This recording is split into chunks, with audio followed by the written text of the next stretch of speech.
Death is inevitable, and with death everything is left behind.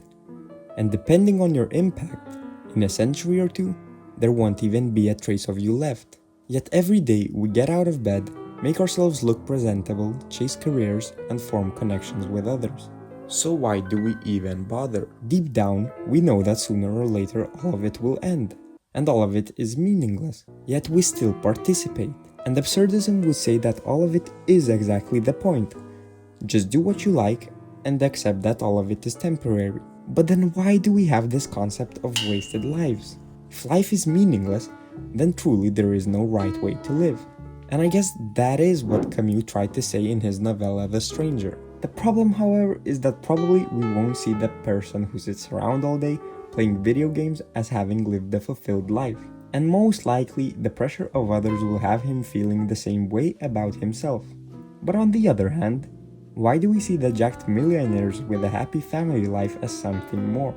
At the end of the day, they both amounted to exactly nothing. Even if he made some groundbreaking invention, humanity will go extinct at some point, so the invention ends up being useless.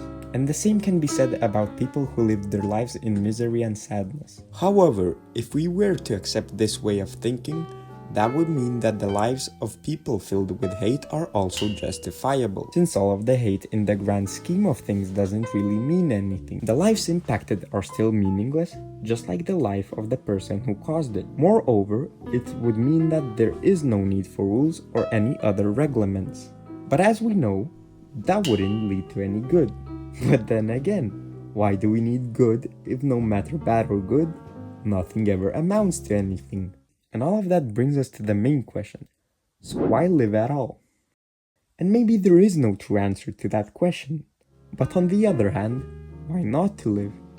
If we get a chance to be conscious beings, why not explore that? Why not go out, experience the good, the bad, try out new things, and maybe struggle a bit? And that is exactly the reason to why I find our existence so fascinating. No matter how much you think about it, new dilemmas will appear. And the more you think about them, the more you realize that there is no true answer.